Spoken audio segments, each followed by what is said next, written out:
आज के इस वीडियो में हम मौर्य युगीन कला के बारे में अध्ययन करेंगे।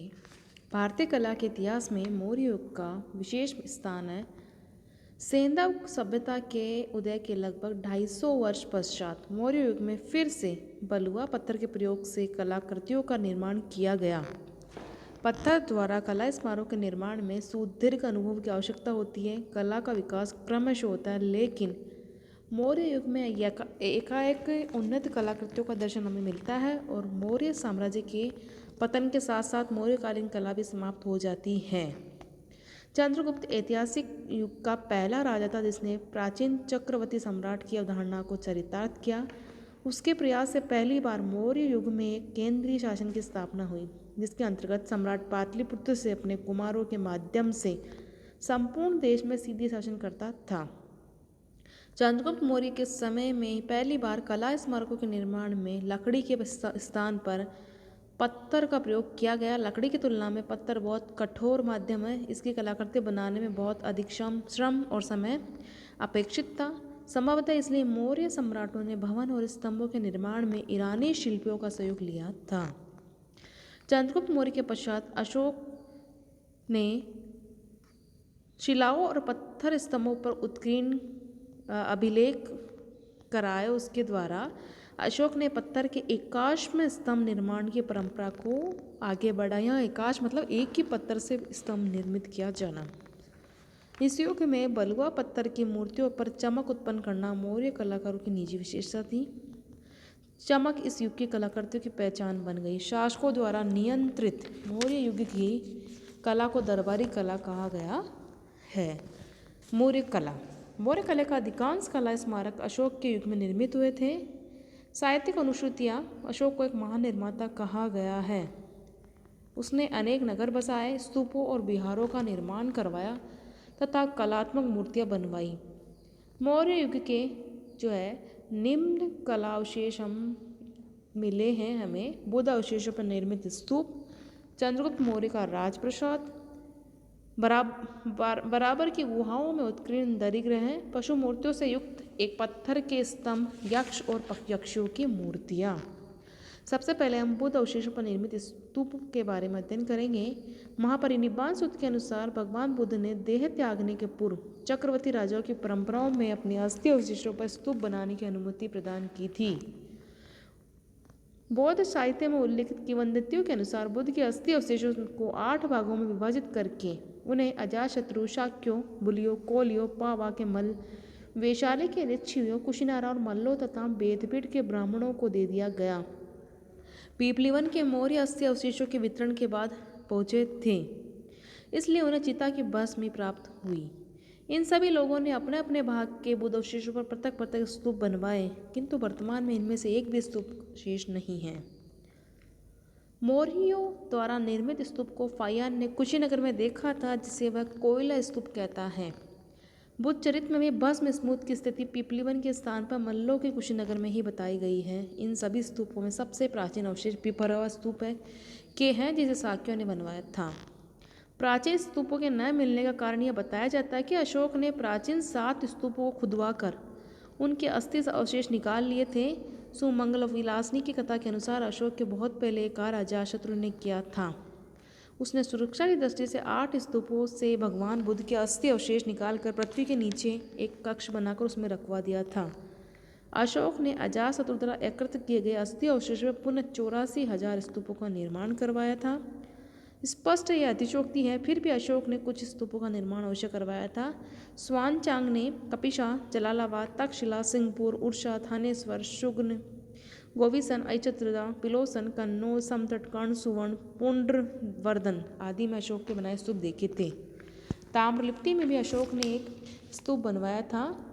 अशोक ने अपने अभिलेखों में पूर्व बुद्ध कोणागमन के स्तूप के आकार को दुगुना करने का उल्लेख किया है।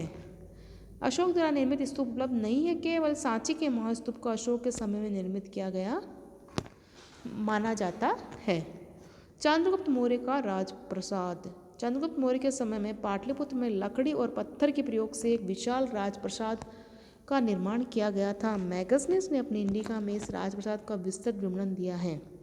मैगसनिस के अनुसार चंद्रगुप्त की राजधानी पालीबोथरा यानी पाटलिपुत्र भारत का सबसे बड़ा नगर था। मैगजीन्स के अनुसार इस नगर का निर्माण मुख्यतः लकड़ी से किया गया था क्योंकि यह नदियों के तट पर बसा हुआ था और बाढ़ से उसकी सुरक्षा करना आवश्यक था। पाटलिपुत्र नगर में चंद्रगुप्त मौर्य के राजप्रसाद की उसने खुलकर प्रशंसा की है। एरियन के अनुसार ईरानी राजाओं के सूसा नगर का संपूर्ण वैभव और एक बटाना की सारी भव्यता भी चंद्रगुप्त के राजप्रसाद की क्षमता नहीं कर सकती थी। राजप्रसाद की शोभा बढ़ाने के लिए सुनहरे स्तंभ निर्मित किए गए थे जिन पर चारों ओर अंगूर की बेलें उत्कीर्ण की गई थी।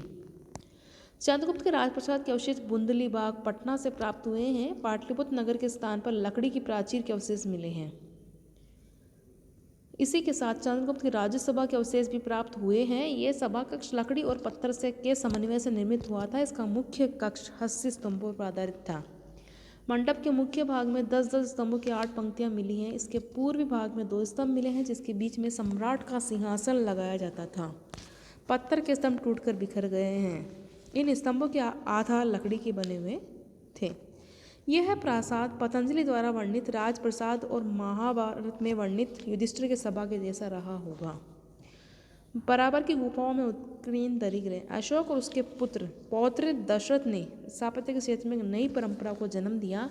उन्होंने निर्गंथ भिक्षुओं के लिए बराबर और नागार्जुन के पहाड़ियों के गर्भ को अंदर की ओर खोदकर ऐसे आयताकार कक्ष बनवाए जिसकी दीवारें मौर्य युगीन पॉलिश से चमकती हैं। वस्तुतः ये गुहाएं अशोक के राजकीय शिल्पियों की कृतियाँ थी क्योंकि उसकी दीवारों में वैसी ही चमक दिखाई देती जैसी अशोककालीन स्तंभों पर देखी गई थी। इनमें से कुछ कक्षों को छत डोलाकार और द्वार बनाने की प्रेरणा लकड़ी के द्वार से दी गई है। कुल मिलाकर ये 7 गुहाएं हैं जो पत्थर की पहाड़ी को काटकर बनाई गई हैं। इनमें नागार्जुनी पहाड़ी में से 3 गुफाओं का निर्माण अशोक के पौत्र दशरथ ने करवाया था। पशु मूर्तियों से युक्त पत्थर के स्तंभ। मौर्य कला के अंतर्गत इस युग में बने पत्थर के स्तंभ सर्वाधिक प्रसिद्ध हैं। साधारणतः इन्हें अशोक की लाट कहा जाता है। भारतीय कला के इतिहास में मौर्य स्तंभों जैसे स्तंभ अन्यत्र हमें उपलब्ध नहीं होते हैं। 30 से 40 फीट ऊंचे ये स्तंभ वृक्ष के समान अनायास भूमि से उदित हुए दिखाई देते हैं। इन्हें प्राय एकाश्म अर्थात एक ही पत्थर में निर्मित कहा जाता है, लेकिन वस्तुतः 2 पत्थरों के जोड़कर बनाए गए हैं, अर्थात एक पत्थर से निर्मित नीचे की सपाट चिकनी लंबी लाट और उसके ऊपर दूसरे पत्थर से निर्मित पशु मूर्ति।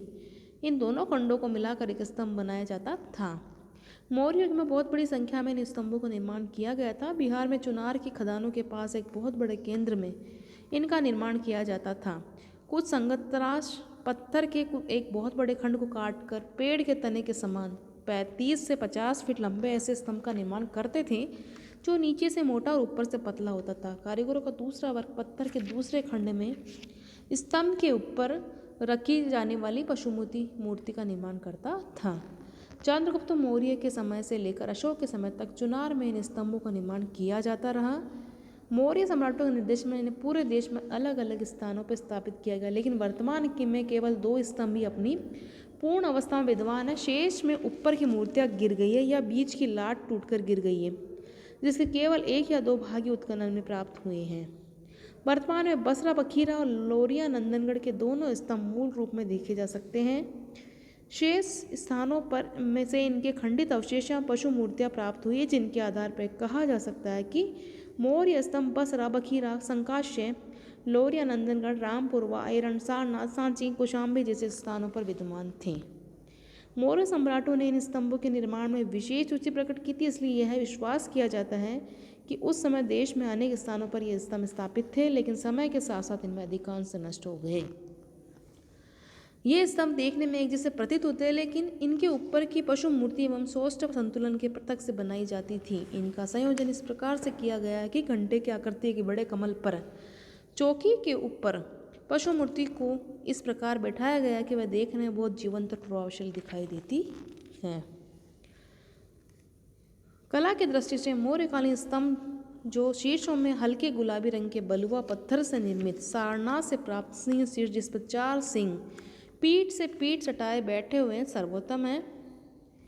हाथियों के शरीर की प्रस्तुति, अयालों के यथार्थता, सिंह शरीर की मांसपेशियां जीवंत और प्रभाव उत्पादक है। सिंह भय के प्रतीक न होकर सौम्य और शांत लेकिन गौरव और एकाग्र शक्ति के परिचय का यह पशु मूर्ति जिस चौकी पर बिठाई गई है वह गोल है, लेकिन उस पर बाहर की ओर चारों दिशाओं में 4 चक्र और उनके मध्य में क्रमशः गतिमान अश्व, सिंह, वृषभ और हस्ती की मूर्तियां उभार कर निर्मित की गई हैं। चौकी के नीचे पूर्ण गढ़ की आकृति में उल्टे कमल का स्वरूप बनाया गया है। संपूर्ण शिल्प में आश्चर्यजनक संतुलन, शक्ति का स्फुटन, बनावट में लालित्य और पूर्णता दिखाई देती है। विश्व में ऐसी कलाकृति अन्यत्र उपलब्ध नहीं है। स्मिथ के अनुसार इस कृति में आदर्शवादी गौरव और यथार्थवादी प्रतिरूपता का सफल समन्वय हुआ है। मौर्य युग के पश्चात इस प्रकार के स्तंभों का चलन समाप्त हो गया। यद्यपि बौद्ध स्थलों पर मौर्य युग के पश्चात भी स्तंभों की स्थापना की गई है, लेकिन पशु शीर्षों की इस रचना में मौर्य युगीन लालित्य, गति और यथार्थ जीवनता का अभाव दिखाई देता है। अब हम अध्ययन करेंगे यक्ष और यक्षियों की मूर्तियाँ। मौर्य युग में निर्मित अनेक ऐसी पुरुष मूर्तियाँ प्राप्त हुई जो आकार में मनुष्य से लंबी, भारी भरकम, कमर में धोती, सिर पर पगड़ी और हाथों में वल्य धारण किए हुए हैं। कुछ मूर्तियों के गले में तिकोना हार है और उनके पेट कुछ आगे की ओर बढ़ा हुआ है। कुछ मूर्तियों कमरबंद बांधे हुए भी दिखाया गया है। इसी प्रकार नारी मूर्तियाँ कमर के नीचे साड़ी पहने हुए हैं, वे कमर से मेखला पहने हुए हैं और सिर को वस्त्र आभूषणों से ढके हुए हैं। ये पैर, हाथ, गले और कानों में आभूषण पहने हुए हैं। कुछ मूर्तियाँ अपने दाहिने हाथ में चंबर या पुष्प गुच्छ लिए हुए हैं। कला शास्त्रियों ने प्रतिमाओं का तादात्म्य क्रमशः यक्ष और यक्षी मूर्तियों के रूप में किया है। इन मूर्तियों पर कहीं कहीं परंपरागत मौर्य पॉलिश इस बात को सिद्ध करती है कि इनकी रचना मौर्य काल में हुई थी। मौर्य कला की विशेषताओं के बारे में अध्ययन करेंगे। एक तो मौर्य युग में पहली बार वैभवपूर्ण राजकीय कला स्मारकों के निर्माण में लकड़ी के स्थान पर पत्थर का प्रयोग किया गया। लकड़ी की अपेक्षा पत्थर कठोर माध्यम है जिसको काटने और तराशने के लिए विशेष प्रकार के उपकरणों और सुदीर्घ अनुभव की आवश्यकता होती है। लोहे के प्रयोग ने इसे सुगम बनाया होगा। दूसरे, मौर्य युग में अचानक पत्थर के प्रयोग से सारनाथ सिंह सम जैसे परिष्कृत और प्रभावशाली सिंह मूर्ति तथा बराबर की पहाड़ी में लोमश ऋषि जैसी शैल गुहाओं के निर्माण को देखते हुए कुछ विद्वान यह मानने का अनुग्रह करते हैं कि इनके निर्माण में विशेषकर पत्थर तराशने में कुछ कुशल शिल्पियों को ईरान से बुलाया गया होगा, जिन्होंने भारतीय कलाकारों के साथ मिलकर कार्य किया। तीसरा, इस समय 2 प्रकार की शिल्प परंपराएं थी, राजकीय शिल्पी और ग्रामीण शिल्पी। राजकीय शिल्पी राजकीय सेवा में प्रभावशाली स्मारकों का निर्माण करते थे, जबकि ग्रामीण शिल्पी स्वतंत्र रूप से मूर्तियां बनाते थे। चौथा, अशोककालीन कलाकृतियों पर एक प्रकार का वज्र लेप लगाकर अथवा मूर्तियों को घिसकर चमकाया गया। इस युग की कलाकृतियों पर इस प्रकार उत्पन्न की गई चमक अब तक विद्यमान है। मौर्य साम्राज्य की अवनति के साथ साथ राजकीय कला का पराभव हो गया। भारतीय कला में चमक उत्पन्न करने की तकनीक बीते दिन की बात हो गई, लेकिन इसके विपरीत ग्रामीण शिल्पी अपनी कला को शुंग सातवां युग में और इसके बाद में निरंतर निखारते रहे। 5वां, मौर्य युग के सभी कला स्मारक चुनार के बलुआ पत्थर से निर्मित किए गए हैं। बिहार में चुनार की पहाड़ियों में खदानों के निकट मौर्य राजकीय कला का एक बहुत बड़ा स्थायी केंद्र था। यहीं से मौर्य स्तंभ निर्मित होकर देश के विभिन्न स्थानों पर भेजे जाते थे। 30 से 50 फीट लंबे स्तंभों को सुरक्षित रूप से दूरस्थ स्थानों पर ले जाना और फिर वहां पर स्वतंत्र रूप से इन्हें स्थापित करना मौर्यकालीन इंजीनियरिंग का चमत्कारिक प्रमाण है। छठा, अशोक ने राजकीय स्तर पर स्तंभ, स्तूप और गुहा निर्माणों में अतुल धन व्यय किया था। विदेशी शिल्पियों के सहयोग से इस कला स्मारकों के अद्भुत निर्माण में अनेक दशक लगे होंगे। 7वां, मौर्य युग के सभी स्तंभ विदेशी कलाकारों के सहयोग से निर्मित नहीं हुए थे, क्योंकि कुछ स्तंभों की पशु मूर्ति में क्रमशः परिष्कार दिखाई देता है। यदि सभी स्तंभ ईरानी कलाकारों के सहयोग से निर्मित हुए होते तो उनकी कला में समान रूप से परिष्कार, सुगढ़ता और सुडौलता का दर्शन होते। सारनाथ स्तंभ की सिंह मूर्ति स्वयं में विशिष्ट है, अतः इसकी प्रस्तुति के लिए उच्च स्तर के अनुभवी शिल्पियों को आयात किया गया होगा। 8वां, इससे स्पष्ट हो जाता है कि प्रारंभिक स्तंभ भारतीय कलाकारों के प्रयास का प्रमाण है। चंद्रगुप्त के राजप्रसाद के निर्माण के समय इन्होंने स्तंभ लाट निर्माण की पद्धति सीख ली होगी, जिसके अनुरूप पृथक से स्तंभ बनाए गए। लेकिन अशोक के समय में जब सारनाथ में स्तंभ स्थापित करने की योजना बनी, तब संभवतः अशोक के निजी प्रयास से कुछ विशिष्ट शिल्पी बुलाए गए। इसलिए भारतीय आदर्श और यूनानी यथार्थवादी शैली के समन्वय से सारनाथ स्तंभ की मूर्ति का निर्माण हुआ। धन्यवाद।